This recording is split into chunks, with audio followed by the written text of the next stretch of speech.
My name is David McFarland, D-A-V-I-D. Last name is McFarland, M-C-F-A-R-L-A-N-D. Thank you, Your Honor. Mr. McFarland, you are an attorney, is that correct? That is correct. How long have you been an attorney for? 30 years. And what is your current job? I'm currently the director of the Lenawee County Front of the Court. And how long have you had that position? I've had that position since 2022. What is the Lenawee County Front of the Court? What do you do?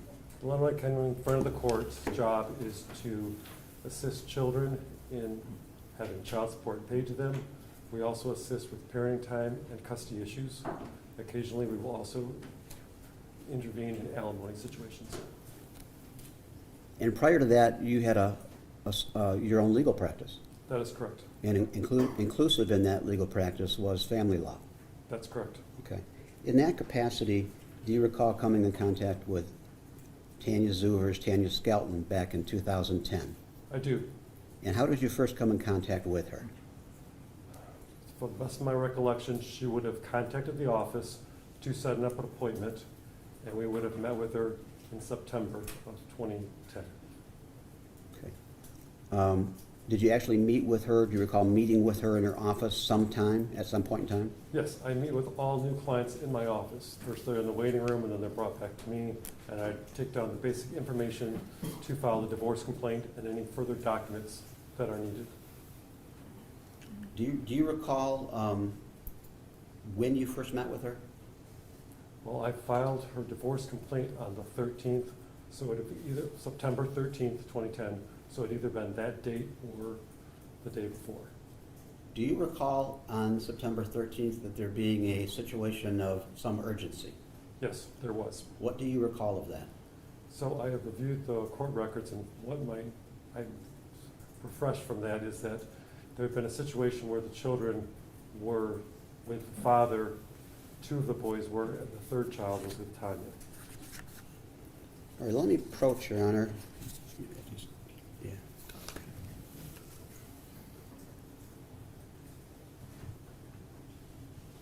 Let me show you what is marked as People's Exhibit number 17. Ask if you could identify that for us, please. That would be a complaint for divorce that I prepared for Ms. Skelton. And what is the date of that complaint? September 13th, 2010. And this was done during the day when the situation that you just described was happening. That's correct. And it appears to me in that document, even though it's a what we call a DM case, a divorce with children, Mrs. Skelton, now Mrs. Zuvers, does not sign that document. You sign that document, is that correct? I'll look at it.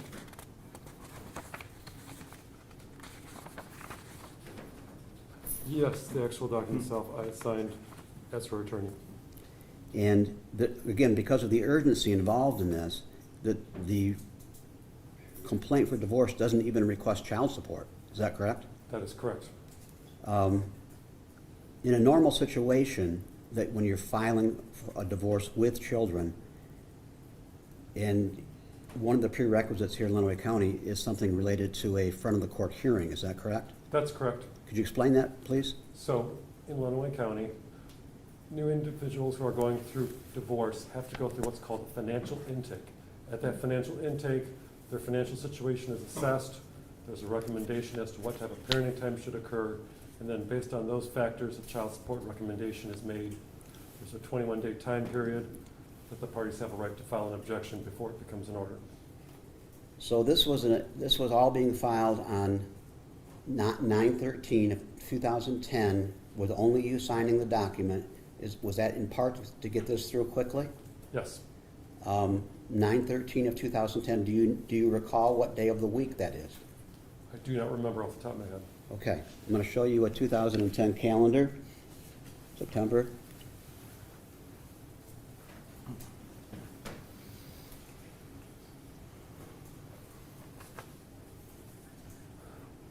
It's a Monday.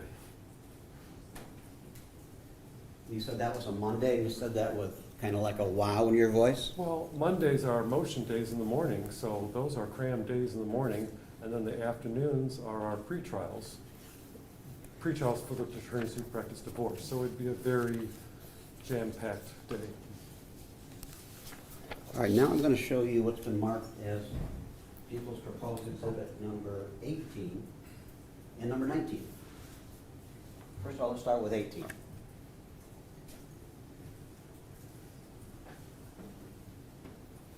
What is that?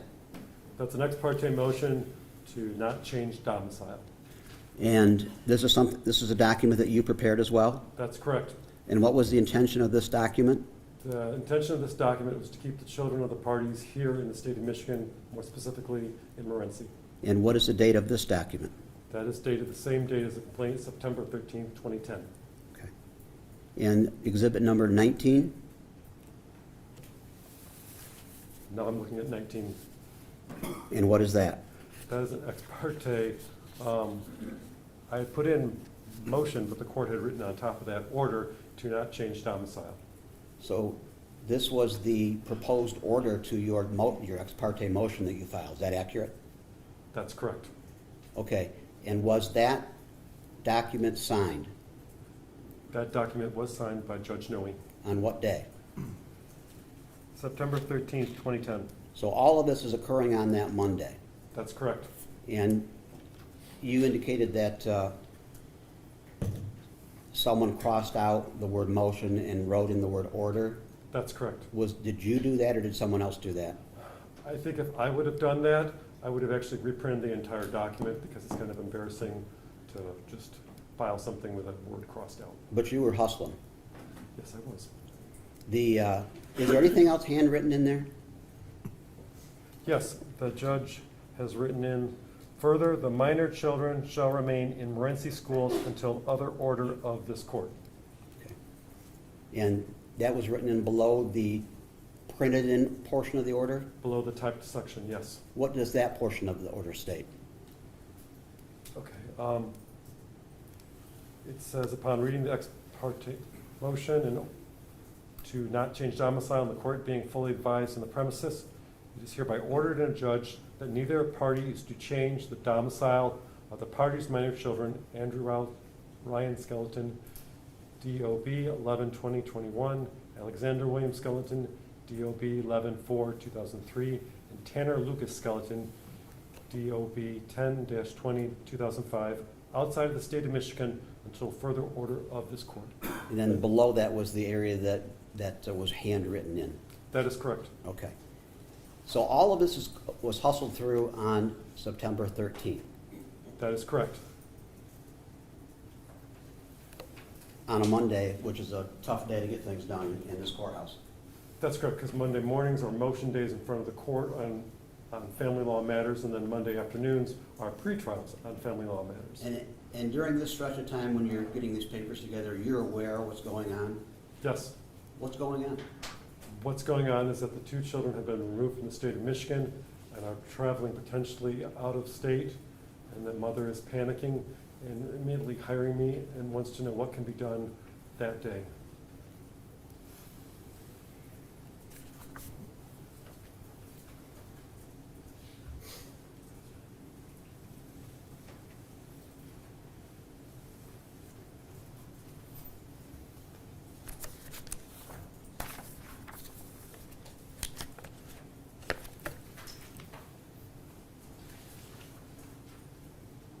I'm going to show you next what's been marked as People's Exhibit number 20. You identify that document? That's an ex parte order for exclusive parenting time that was drafted by myself as well. And this was signed on what day? This was signed on September 15th, 2010 at 1:37 p.m. So this would be the Wednesday of this week. If the 13th is a Monday. Yes, it would be a Wednesday. So what happened, and I assume, we didn't mark it, but I assume this was also accompanied by a petition of some sort on your behalf? It would have to be. So what happened from Monday to Wednesday that generated you doing this? So after looking at the court files, I see that father was headed out of state, wanted critical information regarding the minor children, such as birth certificates, et cetera, so that they could then be relocated to Florida at that point. We had to take it a step further beyond changing domicile to an ex parte order for exclusive parenting time.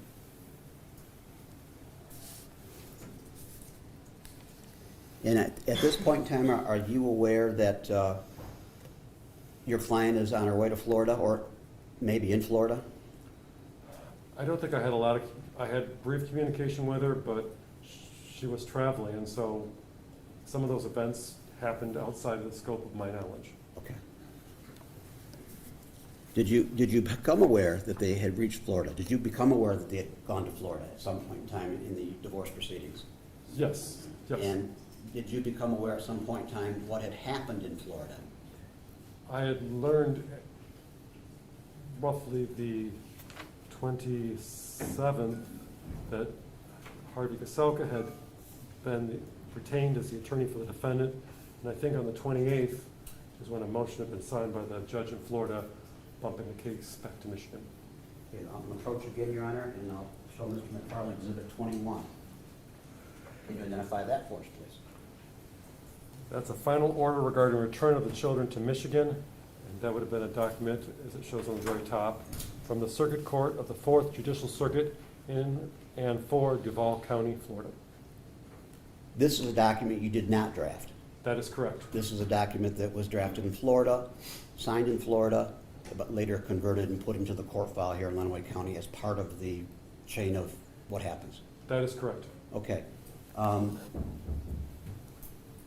There's a footnote at the bottom of the first page of this. Well, before we get to the footnote, who signed this order? This order is signed by Circuit Court Judge Karen K. Cole, and on September 20th, 2010, is stamped over her name. So September 20 is what day on our calendar?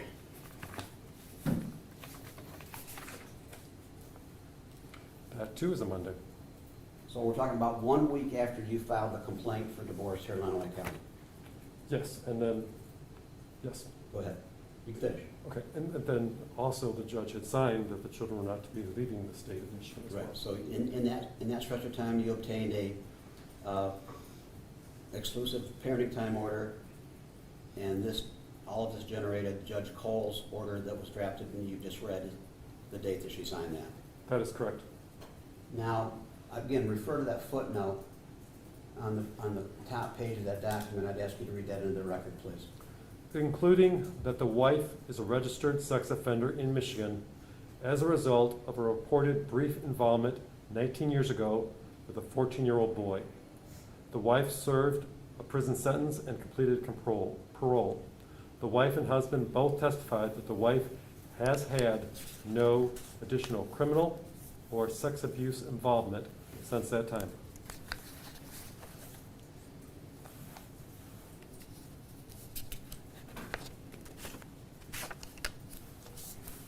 So thereafter, they all get back to Michigan. Is that accurate? Yes, And Mr. Skelton hires an attorney. yes. And I think you alluded earlier who that attorney was. Who did he hire?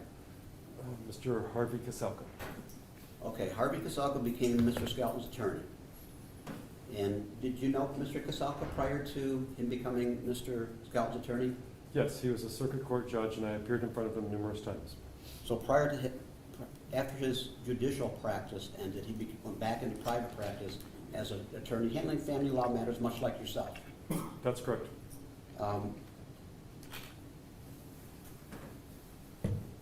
Do you have knowledge as to what Mr. Kaselka's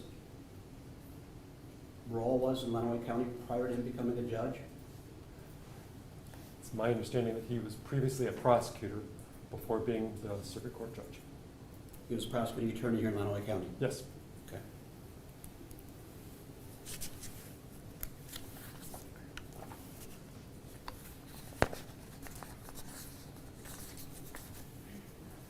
The next document I'm going to show you is People's Proposed Exhibit. I guess it is admitted exhibit. These are all admitted previously, David McFarland. Number 22. Can you identify that for us, please?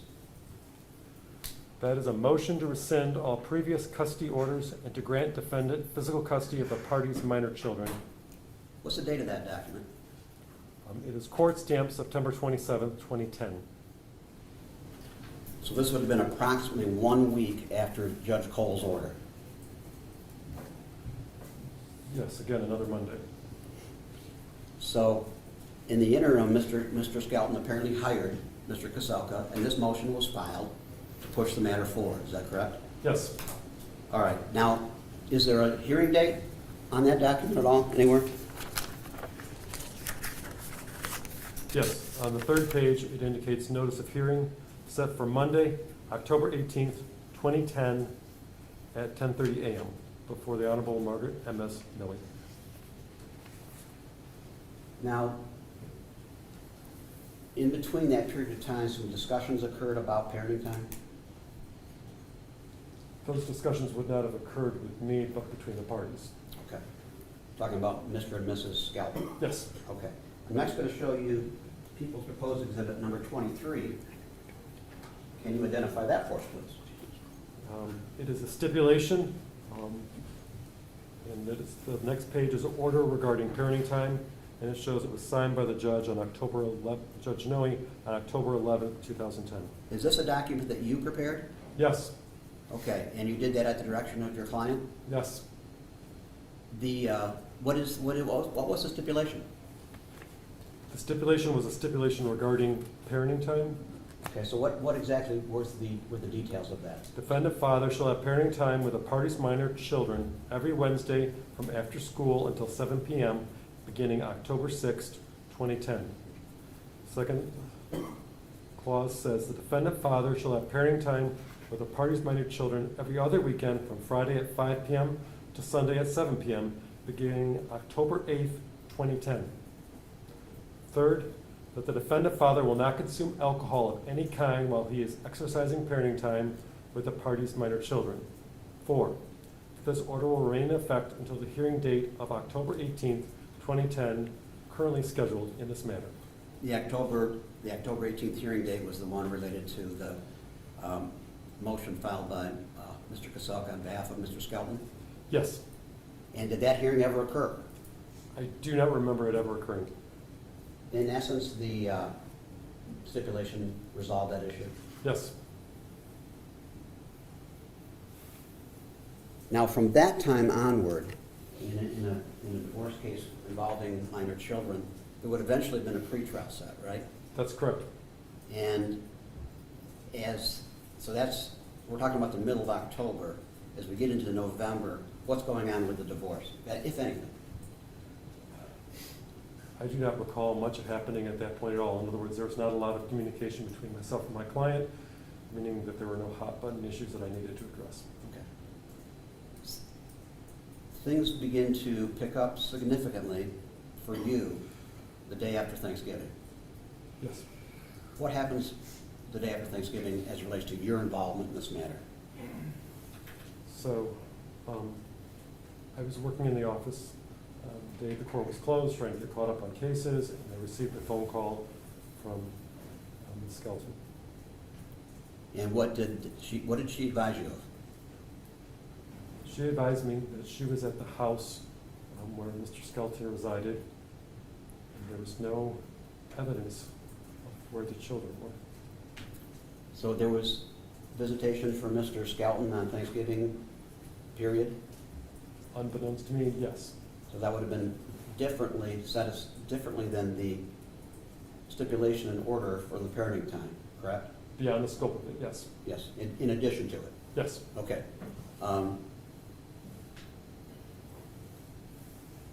And when she makes this phone call to you, she's concerned about the children's whereabouts.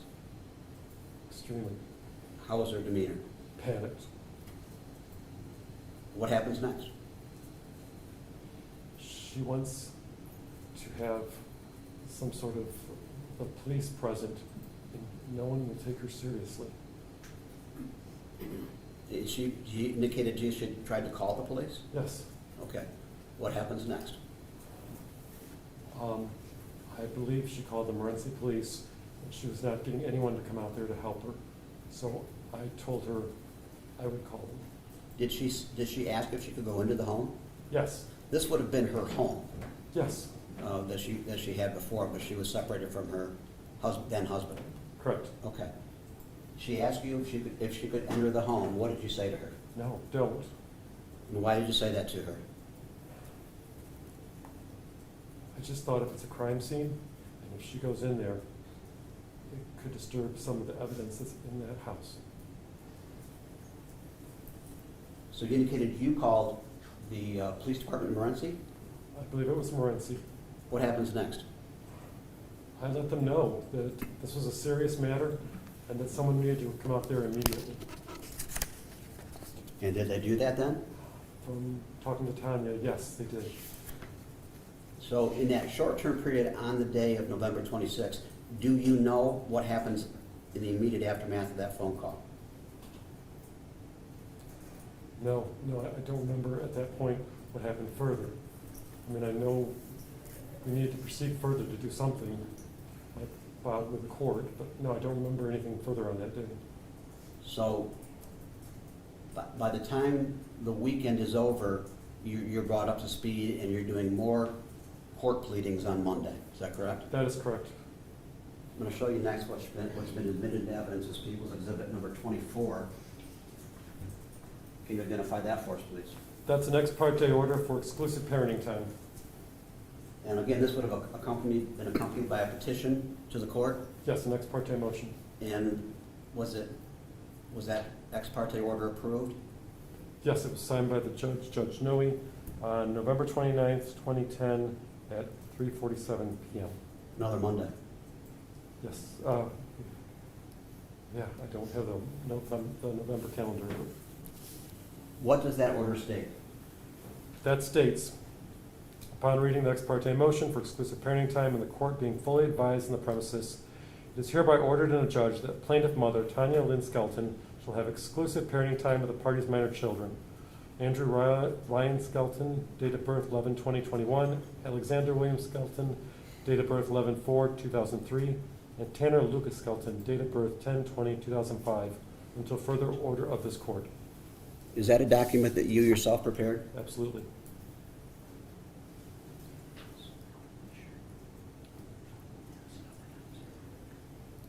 I have no further questions, Your Honor. Wait a minute, may we approach real quick, Your Honor?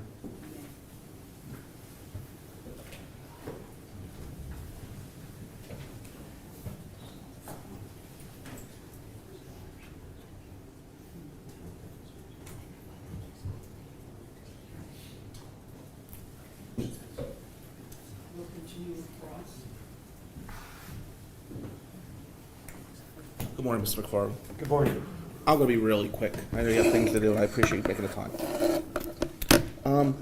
Could we both agree that you're a respected figure in this community as an attorney? Thank you, yes. Okay. And from what you testified, correct me if I'm wrong, but Tanya was your client, and there is privilege you have to stand by on some level, correct? Tanya was my client, yes. And would it be fair to say that you actually were trying to get the police to help her because she seemed to be ignored? I was trying to get the police to help her because no one would respond to her. So you were actually helping your client. Yes. Who was the judge at the divorce decree? From the documents I've looked at, it would seem Margaret M.S. Noe. I told you that Margaret Nelly was also the judge at his previous criminal plea. Would you challenge that? I don't know anything about his previous criminal case. Thank you. Nothing further. Previous criminal plea, you mean The kidnapping charge that he okay, pled to. but that would have been after the, Right, and that's why he may not have known, Judge. That's why I asked the question the way I did. all right. You may step down. Thank you.